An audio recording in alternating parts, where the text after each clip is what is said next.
அற்புதமான நண்பர்கள் சேர்ந்தா வெற்றிகள் குமியுமடா என்பதை எடுத்து காட்டுவதைப் போல 1988 இருக்கும் எல்லா பீஸுகளையும் ஒன்று சேர்த்து ஒரு அவெஞ்சர்ஸ் லிட்டில் மூவியை உருவாக்கி காட்டிய மார்வலுக்கு நமது நன்றியை தெரிவித்துக் கொண்டு what if season 2 episode 2 review செய்யலாம்.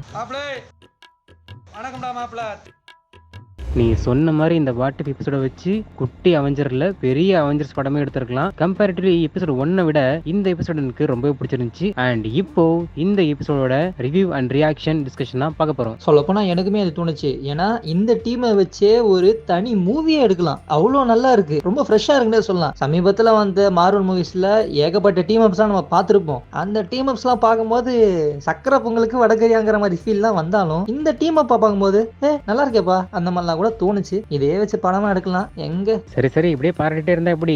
சட்டப்பட்டு அடுத்து கதைக்குள்ள வாங்கப்பா.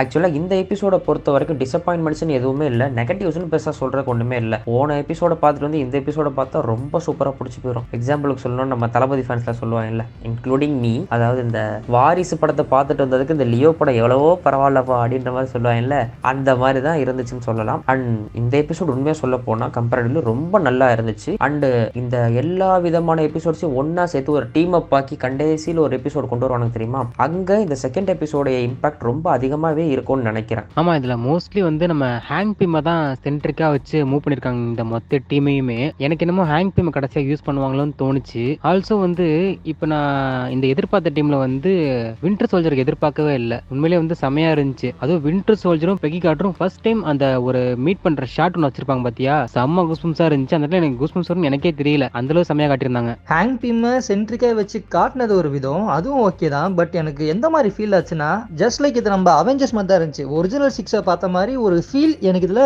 கிடைச்சதுனே சொல்லலாம். ஃபார் எக்ஸாம்பிள் இதுல ஹேங் பீமை பார்க்கும்போது எனக்கு அப்படியே டோனி ஸ்டார்க் ஞாபகம் தான் வந்துச்சு. ஏன்னா அது டோனி ஸ்டார்க்லாம் கிடையாதுப்பா, உடனே சண்டைக்கு வராதிங்க. ஏன்னா டோனி ஸ்டார்க் கிட்ட எப்பவுமே ஒரு சார்மிங் ஒன்று இருக்கும், துருன்னு இருப்பாப்ல மனுஷன், சும்மா ஜாலியா ஃபன் பண்ணிட்டே இருப்பாப்ல. அந்த ஜாலினஸ் பாத்தீங்கன்னா ஹேங் பீமுக்கு நல்லாவே இருந்துச்சு. ஸோ ஒரு நல்ல வகையில இருந்துச்சு. அதுவும் அந்த ஃபிளைட்குள்ள நடக்கிற ஒரு சின்ன ஒரு கான்வர்சேஷன் அதுவும் நல்லாவே இருந்துச்சு. அது எனக்கு கிட்டத்தட்ட டோனி ஸ்டார்க் தான் ரெசம்பிள் பண்ணுச்சு. இப்போ சொல்லிக்கிறேன், ஹேங் பீம் டோனி ஸ்டார்க் கிடையாதுப்பா, சண்டைக்கு வராதிங்க. நெக்ஸ்ட் பார்க்கும்போது நம்ம டிச்சாக்காவோட கேரக்டர் ரொம்பவும் சட்டலா இருக்கு, ரொம்ப காமா இருக்காரு. கிட்டத்தட்ட நம்ம டிச்சாலா எப்படியோ அதே மாதிரி தான், அதே ரத்தம் அப்படித்தானே இருக்கும். பட் பார்க்கும்போது ஓவராலா எல்லாமே எனக்கு நல்லாவே ஃபீல் ஆச்சு. எஸ்பெஷலி நம்ம ஹவர்ட் ஸ்டார்க், அவர் லிட்டரலா எனக்கு வந்து நிக் ஃபியூரி தான் ஞாபகப்படுத்துறாரு, ஏன்னே தெரியல. ஏன்னா நல்லா பேசுறாப்ல மனுஷன். ஆக்சுவலி நீ சொன்ன மாதிரி தான் அவெஞ்சர் 1 மூவிக்குமே இந்த குட்டியான அந்த வாட்டிஃபுக்குமே நிறைய ரெசம்பிளன்ஸ் இருந்துச்சு. அந்த டீம் ஃபார்ம் பண்றது, அவங்க ஃபர்ஸ்ட் மீட் பண்ணிப்பாங்கல்ல, அந்த பிளேசஸ் எல்லாமே வந்து கொஞ்சம் ஆர்கானிக்கா அதுக்கும் இதுக்கும் வந்து ஒரு ரெஃபரன்ஸ் மாதிரி வைக்கிற மாதிரியே இருந்துச்சு. அதே மாதிரி வந்து ஸ்பேஸ்ல இருந்து ஒரு த்ரெட் வரது, இவங்க வந்து அந்த எதிர்த்து நிக்கிறது, ஒரு அவெஞ்சர் லெவல் த்ரெட்னு தெரியுமா, அது ஆட்டோமேட்டிக்கா ஃபார்ம் ஆயிடுச்சு. அது ரொம்பவே ஆர்கானிக்கா வச்சிருந்தாங்க. அது எனக்கு ரொம்ப பிடிச்சிருந்துச்சு. தோரோட என்ட்ரி செம்ம பயங்கரமா இருந்துச்சு. எப்படி அவெஞ்சர் 1ல லோக்கி இவங்க கூட்டு போகும்போது தோர் அப்படியே எதிர்பாராத நேரத்தில் டக்குன்னு என்ட்ரி ஆவாரோ, அதே மாதிரி இதுலயும் செம்மையான இடத்துல என்ட்ரி ஆகிறாரு. தோரோட என்ட்ரிக்கு நான் அடிமனே சொல்லலாம்ப்பா. ஆல்சோ நம்ம நல்லா கவனிச்சு பார்த்தோம்னா ஃபர்ஸ்ட் அவெஞ்சர் மூவி இருக்குல்ல, அதுக்கும் இந்த வாட் இஃப்க்கும் உள்ள ரெசம்பிளன்ஸ் வந்து இன்னும் டீட்டெயிலா சொல்லணும்னா அந்த கேரக்டர்லயே வந்து கொஞ்சம் இதா இருக்கும். இவங்களுக்கு பதில் இவர் அப்படிங்கிற மாதிரி போட்டிருக்காங்க. இப்போ வந்து நட்டாஷா இருக்க வேண்டிய இடத்துல மார்வெல் இருக்காங்க, கேப்டன் அமெரிக்கா இருக்க வேண்டிய இடத்துல டிச்சாக்கா இருக்காரு, டோனி ஸ்டார்க் இருக்க வேண்டிய இடத்துல ஹேங் பீம் இருக்காரு, அண்ட் நிக் ஃபியூரி இருக்க வேண்டிய இடத்துல ஹவர்ட் ஸ்டார் இருக்காரு, அண்ட் ஹாக்கை இருக்க வேண்டிய இடத்துல கோலியாத் இருக்கான், அண்ட் இப்போ மரியாக்கில் இருந்த இடத்துல பெகி கார்டர் இருக்காரு. இவங்க எல்லாரும் மாறி இருந்தாலும் ஒரே ஒரு ஆள் மட்டும் அப்படி இருந்திருப்பாரு, நம்ம தோர். அவர் அப்பயும் தோர் இப்பயும் தோர், தோர் எப்பயுமே தோர் தான். எனக்கு என்ன ஒரு வருத்தம், என்னதான் இது பார்க்க நல்லா அவெஞ்சர்ஸ் டீம் ஆஹா ஓகன் சூப்பரா இருந்தாலுமே ஒரு சைட்ல பார்த்தோம்னா நம்ம நிறைய எம்சியூ மூவிஸை கடந்து வந்துட்டோம் இல்லையா. அப்ப இந்த எபிசோட்ல பார்க்கும்போது ஆண்ட்மேன் இருக்க, ஆண்ட்மேன் மாதிரி நம்ம ஹேங் பீம் இருக்காரு. அவர் பார்த்தோம்னா டைனி சைஸ்ல வந்து மாறாரு. அவர் சின்னதா வந்து ஒரு இன்செக்ட்ஸ் படையை வந்து அப்படியே கூட்டிட்டு ஜாலியா போறாரு அப்படின்ற மாதிரி காட்டுறாங்க. இன்னொரு சைடு பார்த்தோம்னு சொன்னா பிளாக் கோலியாத் இருக்காரு. அவர் என்ன பண்ணாருன்னா வந்து நல்ல ஒரு பில்டிங் ஸ்டோரி அளவுக்கு எல்லாம் பெருசா வந்து மாறாரு அப்படின்னு சொல்லி காட்டுறாங்க. பட் இது ரெண்டையுமே நம்ம எம்சியூ படத்துல பார்த்துட்டோம் அப்படின்றதுனால, அதுவும் ஒரே ஒருத்தட்ட ஆண்ட்மேன்டே பார்த்துட்டோம். ஈவன் ஆண்ட்மேன் பார்த்தோன்னு சொல்லி சொன்னா குவாண்டம் சைஸ்லயே குட்டியா மாறிடுறாரு, ஆட்டமோட குட்டியா மாறிடுற மாதிரி காட்டிட்டாங்க. அதே சமயத்துல வந்து ஒரு பெருசா ஜெயண்ட் மேன் மாதிரி காட்டிட்டாங்க. அப்படின்றப்போ இது ரெண்டையுமே நம்ம ஒருத்தர்கிட்டே பார்த்துட்டோம் அப்படின்றதுனால இங்க நம்ம 2 பேர்ட்ட வேற வேற மாதிரி பார்க்கும்போது வந்து பெருசா வந்து வாவ் ஃபேக்டரா வந்து எனக்கு அது தோணல. 2வது பார்த்தோம்னு சொல்லி சொன்னா நம்ம தாரை வந்து இந்த அவெஞ்சர்ஸ்ல யூஸ் பண்ணிக்கிறது ஆக்சுவலா நல்லா தான் இருந்துச்சு. ஆனாலுமே வந்து தாரோட என்ட்ரி வரப்போ நான் என்ன நினைச்சேன்னா, சரி ஓகே ஓடின் வர போறாரு அப்படின்னு சொல்லி நினைச்சேன். ஏன்னா என் மைண்ட்ல என்ன இருந்துச்சுன்னு சொல்லி சொன்னா, ஸ்டோரி நடக்கிறது 1988ல. அப்ப 1988ல தான் நடக்குதுன்னு சொல்லி சொன்னா 2011ல தான் பார்த்தோம்னா தார் வந்து என்ன பண்ணா ஃப்ராஸ்ட் ஜெயின்ட்ட போய் பார்க்கறாரு. டமால் டுமில் ஒரு சண்டை நடக்குது. ரொம்ப அக்ரெசிவா இருக்காரு. யார் சொல்றதுமே கேட்க மாட்டாரு. ஓடினே எதிர்த்து பேசுறான்ற மாதிரிலாம் இருக்கும் பொழுது ஓடின் வந்து என்ன பண்ணாருன்னு சொன்னா தாரை பனிஷ் பண்ணி வந்து இடத்துக்கு அனுப்புறாரு. அதுக்கப்புறம் தான் தாருக்கு வந்து தெரியுது நம்மளோட வேலையே வந்து மற்றவங்களை காப்பாத்துறது அப்படின்ற மாதிரி நினைச்சு தன்னை உணர்ந்து அதுக்கப்புறம் தார் வந்து அவரோட ஃபுல் பொட்டன்ஷியலை கொஞ்சம் கொஞ்சமா யூஸ் பண்ற மாதிரி தான் எம்சியோட டைம் லைன் மொத்தமும் இருக்கும். அப்ப 1988ல இது நடக்குதுன்னு சொல்லி சொன்னா தார் அப்பயுமே அதே மாதிரி அக்ரஷனோட தான் இருந்திருப்பாரு. யார் பேசுறதுன்னு கேட்க மாட்டார். இந்த மாதிரி ஒரு டீம் அப் அப்படின்ற ஒரு விஷயத்தையே கண்டிப்பா ஒரு ஒத்துக்க மாட்டார் அப்படின்ற மாதிரி தான் என் மைண்ட்ல ஓடிச்சு. பட் அதே சமயத்துல இது ஒரு விஷயத்துக்காக வந்து ஓடின் இறங்கி வர முடியுமான்னு சொல்லி கேட்டா ஓடின் வந்துட்டு ஈகோ மொத்தமா காலி. ஸோ 2 நிமிஷத்துல வேலை முடிஞ்சு போயிடும் அப்படின்றதுனால தான் ஓடினுக்கு பதிலாக தாரை கொண்டு வந்திருக்காங்க அப்படின்னு சொல்லிட்டு என்னோட பெர்செப்ஷன்ல தோணுது. என்ன கேட்டா நீ சொல்ற பாயிண்ட்டை வந்து அக்செப்ட் பண்ணிக்கலாம், பட் அக்செப்ட் பண்ணிக்க முடியாது. என்னடா இவன் குழப்பறானே சொல்லிட்டு நினைக்க வேணாம். ஸோ ஃபர்ஸ்ட் அக்செப்ட் பண்ணிக்கலாங்கிறது பார்க்கும்போது ஓடின் வந்தா வேலை முடிஞ்சிடும். ஆமா அது உண்மைதான். ஓடின் வந்து பாத்தீங்கன்னா ஆல்ஃபாதர்ஸ் கிட்டத்தட்ட எல்லா பவருமே அவர்கிட்ட இருக்கு. ஓடின் ஃபோர்ஸ் இருந்தாலே போதும். எனக்குலாம் ஓடின் முன்னாடி நம்ம ஈகோலாம் பச்சா சின்ன குழந்தை 2 செகண்ட்ல முடிச்சு விட்டு போயிடுவாப்ல. ஸோ அக்செப்ட் பண்ணிக்கலாம்னு சொல்றதுல எதை வச்சுக்கலாம். அக்செப்ட் பண்ணிக்க முடியாதுன்னு சொல்லிட்டு பார்க்கும்போது என்னன்னா, இப்போ தோரோட கேரக்டர் ரொம்ப ரொம்ப அக்ரெசிவா இருப்பாரு. யார் சொல்றதையும் கேட்க மாட்டாரு. ஸ்டில் இந்த எபிசோட்லயுமே அதே மாதிரி தான் இருப்பாரு மனுஷன். ஏன்னா நம்ம நல்லா பார்த்தோன்னு வச்சுக்கோங்களேன், ஹவர்ட் ஸ்டார்க்கு வந்து கிட்டத்தட்ட ஹேங்க் பீமோட பொண்ணு கிட்ட பேசிட்டு எல்லாருமே ஹேங்க் பீமோட பொண்ணு கிட்ட வந்து பேசிட்டு இருப்பாங்க. அவன் வந்து சொல்றா அவன் நல்லவன் தான், அவன் வந்து நம்மள மாதிரி சாதாரண மனுஷன் தான், அவன் ஒன்றும் கெட்டவன் கிடையாது, அவங்க அப்பன் தான் கெட்டவன் சொல்லிட்டு சொல்லிட்டு இருப்பான். சொல்லிட்டு இருக்கும்போது நம்ம தோர் என்ன சொல்லுவோம்னா முந்திரி கொட்ட மாதிரி வந்துட்டு இதெல்லாம் சரிப்பட்டு வராது, வெட்டணும் குத்தணும் கொல்லணுங்கிற மாதிரி தான் பேசிட்டு இருப்பாப்ல. போறோம் அந்த பையனை வந்து போட்டு தொல்றோம் அந்த மைண்ட் செட்ல தான் அவர் இருக்கிறாரு. பட் இவன் வந்து என்ன சொல்றா, இல்ல அவனை கொல்லக்கூடாதுன்னு சொல்லும் போது நம்ம ஹவர்ட் ஸ்டார் வந்து சொல்லுவாரு, நம்ம ஒரு டீமா நின்று இங்க பேசிட்டு இருக்கோம், நீ என்ன தன்னிச்சா வந்து முடிவெடுக்கிறியாங்கிற மாதிரி கேட்பாரு. அப்படி கேட்கும் போது கூட இந்த டீமுக்கு எல்லாம் நம்மளுக்கு வேலைக்கு ஆகாது, நான் சோலோவை பண்றேன்னு சொல்லிட்டு ஃபர்ஸ்ட் அவர் சொல்லியிருக்காரு. இந்த மாதிரி தோர் வந்து சொல்லியிருக்காரு. ஸ்டில் நம்ம இதுல கன்ஃபார்ம் பண்ணிக்கலாம் தோர் வந்து இன்னும் அந்த அக்ரெசிவ் மோட்ல தான் இருக்காரு. பட் அந்த ஃபைனல் ஃபைட் ஒன்று நடக்கும்ல, அந்த ஃபைனல் ஃபைட்ல டீமா சேர்ந்து இந்த அளவுக்கு நல்லா ஃபைட் பண்ண முடியுமான்னு சொல்லிட்டு அவருக்கு புரிஞ்சதுக்கு அப்புறம் ஒரு சின்ன பார்ட்டி நடக்கும். அதுக்கப்புறம் வந்து ஹேங்க் பீம் வந்து கேட்பாரு, எதுக்கு இப்ப கிளம்புற, இவ்வளவு சீக்கிரம் எதுக்கு கிளம்ப சொல்லி கேட்கும் போது இல்ல ஈகோவுடைய ஜஸ்ட் நம்மளோட பாடியை மட்டும் தான் நம்ம கொண்டு இருக்கோம், அவன் பிளானட் இன்னும் அங்கதான் இருக்கு, ஸ்டில் அவன் எப்ப வேணாலும் திரும்பி வரலாம், மத்த பிளானட்ஸ் நம்ம அட்டாக் பண்ணனா நான் முன்னாடி போகணும்னு சொல்லும் போது நம்ம ஏன் டீமா போக கூடாது, இந்த டீமை விட்டுட்டு போக போறியான்னு சொல்லி கேட்கும் போது உடனே சூட்ட மாத்திட்டு வாங்கடா அப்படின்னு சொல்லிட்டு சொல்றான். சோ டீமே வேணாம்னு சொல்லிட்டு இருந்தவன் ஒரு பாயிண்ட்டுக்கு அப்புறம் டீம் வேணும்னு சொல்லிட்டு முடிவு எடுத்துட்டான். ஆக்சுவலி நீ சொன்ன மாதிரி இதுல கொஞ்சம் நெகட்டிவ்ஸும் இருக்குது. எப்போதும் சொல்ற அதே நெகட்டிவ் வந்து காமனா இதுக்கும் பிறந்தது. வாட் இஃப்ல வந்து கதைகளை வந்து ரஷ் பண்ணி விட்டுருவாங்க. அந்த ஃபீலிங் இதுல வரலையான்னு கேட்டா கண்டிப்பா சில இடங்கள்ல வருது. அதுவும் கிளைமேக்ஸ் நெருங்க அந்த ஃபைட்டை வந்து கொண்டு போன விதம் வந்து கொஞ்சம் டக்குன்னு கொண்டு போயிட்டாங்கன்னு தோணுது. குறிப்பா வந்து பீட்டர் குவில்லுக்கும் ஈகோக்குமான ஃபைட்டு.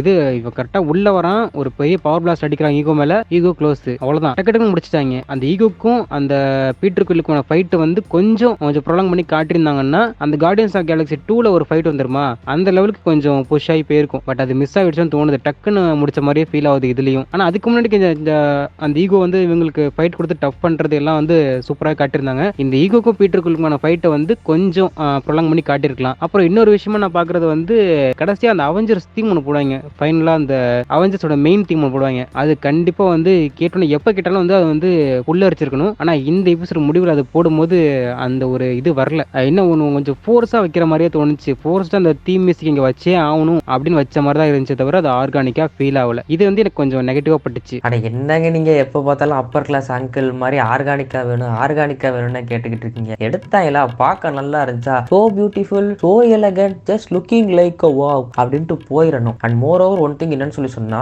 மார்வல் போன சீசன்லயுமே வந்து எபிசோட் 2 ஸ்டார்லார்டுக்காக தான் டெடிகேட் பண்ணிருந்தான். இந்த சீசன்லயும் எபிசோட் 2 ஸ்டார்லார்டுக்காக தான் டெடிகேட் பண்ணிருக்கான். இதுல எது சூச்சமா இருக்கா அப்படின்றது எனக்கு தெரியல. இன்னொரு முக்கியமான விஷயம் பார்த்தோம்னா, அந்த 30 நிமிஷம் அப்படிங்கறத நான் வந்து கட்டாயம் ஃபாலோ பண்ணியே தீருவேன் அப்படிங்கறதுல இன்னும் தீர்மானமா இருக்கிறனால தான் நீங்க சொல்ற மாதிரி வந்து எல்லாமே டக்குன்னு முடிஞ்ச மாதிரி இருக்கு. மேபி வந்து இது கொஞ்சம் அப்படியே ஃபாஸ்ட் ஃபார்வர்ட் ஆகி மக்கள் எல்லாத்தையும் போயிட்டு அவங்க கொஞ்சம் இன்னும் எக்ஸ்டெண்ட் பண்ணி கொடுங்கன்ற மாதிரி கேட்டு ஒரு 45 நிமிஷம் அப்படின்ற மாதிரி எக்ஸ்டெண்ட் பண்ணா கொஞ்சம் கண்டிப்பா நல்லாவே தான் இருக்கும்னு நினைக்கிறேன். அண்ட் முக்கியமான ஒரு விஷயத்த நீங்க நோட் பண்ணீங்களான்னு தெரியல, இந்த சீசன்லயுமே இந்த சீரீஸ்லயுமே பார்த்தோன்னா மார்வல் வந்து பெண்ணியம் பேசுறதை விடவே இல்லை. எங்கன்னு கவனிச்சீங்களா? சரி, மார்வல்னா பெண்ணியம் பேசுவாங்கன்னு தெரியும். ஆனா இதை எங்க பேசிருக்காங்கன்னு சத்தியமா தெரியவே இல்லை. அது நீயே சொல்லிடு. பீட்டருக்குள்ள வந்து நம்ம ஹேங்க் பிமோட பொண்ணு ஹோப் வந்து தப்பிக்க விட்டதுக்கப்புறம் அந்த பொண்ணை கூப்பிட்டு உட்கார வச்சு பேசுவாங்க தெரியுமா, அவன் இதெல்லாம் பண்ணியிருக்கான் இங்கே போகிறான் அப்படின்ற மாதிரி அந்த டீட்டெயில்ஸ்லாம் அதை சொன்னதுக்கப்புறம் அவன் உண்மையிலே மிசோரிக்கு தான் போகிறான் அப்படிங்கிறது வந்து மார்வெல் அப்படிங்கிறவங்க வந்து கண்டுபிடிச்சிருவாங்க இல்லையா. அதை சொன்னதுக்கப்புறம் வந்து இந்த கேர்ள் வாஸ் ரைட் அப்படின்ற மாதிரி வந்து ஒருத்தவங்க சொல்லுவாங்க, ஹாவர்ட் தான் சொல்லுவார்னு நினைக்கிறேன். சொன்னோன்னு உடனே பெகி வந்து என்ன சொல்லுவாங்க சொன்னா இதை யாராவது கொஞ்சம் எனக்கு டிஷர்ட்டில் பிரிண்ட் பண்ணி கொடுங்களேன் ப்ளீஸ் அப்படின்ற மாதிரி வந்து சொல்லியிருப்பாங்க. விச் மீன்ஸ் 1988 வந்து பெண்களுக்கு வந்து எந்த விதமான உரிமை கிடைக்கல அப்படின்ற மாதிரி இருக்கிறப்போ இந்த கேர்ள் வாஸ் ரைட் அப்படிங்கிறது வந்து ஒரு பெரிய விஷயமா வந்து பார்க்குற மாதிரி வந்து அப்படி மார்வெல்ல காட்டியிருப்பாங்க. லைட்டாக அப்படி ஒரு டிங் அப்படின்னு சொல்லி அடிச்சுட்டு போயிருப்பானுங்க. ஆக்சுவலி எனக்கு இந்த எபிசோடு பார்க்கும்போது நம்ம இந்த எம்சிஓட இன்ஃபினிட்டி சாகாவோட எந்த அளவுக்கு எமோஷனலாக கனெக்ட் ஆயிருக்கும் அப்படிங்கிறது நல்லா சூப்பராக புரிஞ்சுது. இன்னும் சொல்ல போனால் அந்த ஸ்டீவ் ராஜர்ஸ் அப்படிங்கிற ஒரு பேர் ஒரு இடத்துல வரும்போது நமக்கு அவ்வளோ கூஸ்பம்ஸாக இருக்கு, செம்மையா இருக்குப்பா அப்படிங்கிற லெவலுக்கு நமக்கு தோண வைக்குதுல. ஸோ அதுதான் வந்து எம்சியோட இந்த இன்ஃபினிட்டி சாகாவோட மிகப்பெரிய பலமே. அது நமக்கு அந்த அளவுக்கு ரத்தத்திலேயே ஊறி போயிருக்கிறதுனால தான் நமக்கு அந்த ஸ்பாட்ல அந்த பேர் வந்த உடனே ஒரு சின்ன கூஸ்பம்ஸ் வருது. இன்னுமே இந்த எபிசோட வந்து ஃபுல்லாக பார்த்தா கூட எனக்கு அந்த பக்கியும் அண்ட் ஸ்டீவ் ராஜர்ஸ் ரெண்டு பேரோட அந்த பாண்டை எடுத்து சொன்ன அந்த சீன் வந்து ரொம்பவே பிடிச்சிருந்துச்சு. அது இன்னுமே மறக்கல. என்னதான் புது புது கேரக்டர்ஸ் வந்தாலும் அந்த ஒரிஜினல் 6க்கு இருக்கிற மாசே வேறான்னு சொல்லணும். ஸோ கேப்டன் அமெரிக்கான்னு சொல்லும் போது தான் எனக்கு இன்னொன்று ஞாபகம் வருது. இந்த சீரீஸ்ல வந்து நம்ம டிச்சாக்கா வந்து காட்டுவாங்கல்ல, அந்த இன்ட்ரோடக்ஷன் சீன்ல வந்து நம்ம ஹவர்ட் வந்து அவர்கிட்ட போய் பேசுவாரு. அப்போ பேசும்போது தான் சொல்லுவாரு, டிச்சாக்காவோட அப்பா வைப்ரேனியம் வந்து இந்த கிஃப்ட் பண்ணி இருக்கிறாருன்னு சொல்லிட்டு அந்த வைப்ரேனியம் வச்சுதான் ஹவர்ட் வந்து இந்த கேப்டன் அமெரிக்காவோட ஷீல்டே ரெடி பண்ணாரு சொல்லிட்டு அவரு வாயால அவரே சொல்லுவாரு. ஸோ இத்தனை வருஷமா நம்ம வந்து கேப்டன் அமெரிக்கா ஷீல்டுக்கான அந்த வைப்ரேனியம் எங்கேருந்தோ வந்துச்சுன்னு சொல்லிட்டு ஊறுபட்ட தியரிஸ் வந்து நம்ம பேசிட்டு இருந்தோம். ஸோ அதுக்கான ஆக்சுவலான விஷயம், அதில் ஆக்சுவலான ஆரிஜினே அவங்க வாயால சொல்லும் போது கேட்கும்போது சத்தியமா அந்த இடத்துல எனக்கு கூஸ் பம்ப்ஸ் வந்து வந்துச்சு. ஏன்னா எனக்கு இந்த ஓவரால் இந்த சீரிஸ் வந்து ரொம்ப பிடிச்சிருந்துச்சுன்னு சொல்லலாம். பிளஸ் இந்த டிச்சாக்காவோட கேரக்டர் அதுவுமே ரொம்ப நல்லாவே இருந்துச்சு. பாத்தீங்களா, நீங்க எங்க சுத்தினாலும் கடைசியில் கேப்டன் அமெரிக்காட்ட தான் வந்தாகணும். ஹாவர்ட் மட்டும் ஸ்டீவ் ராஜர்ஸ் என் பேரை சொல்லாம இருந்தா என்ன ஆயிருந்திருக்கும், மொத்த உலகமும் அழிஞ்சிருக்கும். அதை நோட் பண்ணுங்க. ஸோ எங்க போனாலும் கேப்டன் அமெரிக்கா தான் உங்களை காப்பாற்ற வருவார். அதனால டக்குன்னு எல்லாம் கேப்டன் கன்னிகளா மாறுங்கடா பேர பசங்களா. அண்ட் மோரோவர் பார்த்தோன்னு சொல்லி சொன்னா இந்த எபிசோட்லேயே வந்து கடைசியில் ஒரு விஷயம் நல்லதாக காட்டியிருப்பாங்க. என்னன்னு சொல்லி சொன்னா not be in minute detail but நல்லா இருக்கும். ஏன்னா இப்போ பக்கி பான்ஸ் வந்து அந்த டீம்ல இருக்க மாட்டாரு அப்படின்ற மாதிரி காட்டியிருந்திருப்பாங்க. அதாவது வின்டர் சோல்ஜர் வந்து கடைசியில் தார் வந்து மற்ற கிரகங்களுக்குலாம் போக போறேன்ற சொல்றப்போ வின்டர் சோல்ஜர் வருவாரா அப்படின்ற மாதிரி ஒரு பேச்சு போறப்போ வந்து அவன் வந்து வேற ஏதோ ஒன்று தேடி போயிருக்கான் அப்படின்ற மாதிரி வந்து காட்டியிருப்பாங்க இல்லையா. அப்போ வந்து ஏதோ ஒரு இடத்துல வந்து அதை நிக்கிற மாதிரி காட்டியிருப்பாங்க. அங்கே பார்த்தோன்னு சொல்லி சொன்னா வின்டர் சோல்ஜரோட கண்ணில் வந்து அந்த மையெல்லாம் வந்து இருக்காது, அந்த மாஸ்க்கும் போட்டுக்க முடியாது. விச் மீன்ஸ் என்ன சொல்லி சொன்னா அவர் வந்து இப்போ வந்து பக்கி பான்ஸ் அப்படின்ற மாதிரி வந்து காட்டியிருப்பாங்க. வேற ஏதோ ஒரு விஷயத்தை தேடி போறான் அப்படிங்கிற மாதிரி காட்டியிருப்பாங்க. இதை சும்மா கிளிஃப் ஹேங்கர்ல எங்கன்னா தூக்கி போட்டு முடிக்காம இதை அப்படியே வந்து ஃபைனல்ல வந்து எங்கேயாவது கட் பண்ணி சேர்த்து விட்டு தீவிராஜஸையும் நீங்க கண்டுபிடிக்கிற மாதிரி காட்டினா மஜாவா இருக்கும். ஒரு கேப்டன் அமெரிக்கா ஃபேனை நானா கொஞ்சம் கூஸ் பம்ப்ஸ்லாம் அடைவேன். நீங்க சொன்னதை நான் அப்படியே ஒத்துக்கிறேன். ஸ்டீவ் ராஜர்ஸ் மட்டும் இல்ல, ஸ்டீவ் ராஜர்ஸ் பேரும் இந்த உலகத்தை காப்பாத்துது. அண்ட் இதோட நம்ம இந்த ஓவரால் டிஸ்கஷனை முடிச்சுக்கலாம். அண்ட் இந்த எபிசோட் உண்மையிலேயே சூப்பரா இருந்துச்சு. ரொம்ப கிளீனாவும் நீட்டாவும் செம்மையா கொடுத்துருந்தாங்க. அண்ட் இதே மாதிரி நாளைக்கு வர எபிசோடும் நல்லா இருக்கும்னு நம்புவோம். அண்ட் இந்த வீடியோ உங்களுக்கு பிடிச்சிருந்துச்சுன்னா மறக்காம லைக் பண்ணுங்க, ஷேர் பண்ணுங்க, கமெண்ட் பண்ணுங்க. அண்ட் கூடவே சப்ஸ்கிரைப் பண்ணாதவங்களும் சப்ஸ்கிரைப் பண்ணுங்க. இத்துடன் உங்களிடம் இருந்து விடைபெறுவது நான் உங்க கேப்டன் அமெரிக்கா. அண்ட் நான் உங்க டோனி சிவா. நான் உங்க ஃப்ரெண்ட்லி நைபர்ஹுட் ஸ்பைடி. மதங்களை கடந்து மனிதம் காப்போம். நன்றி.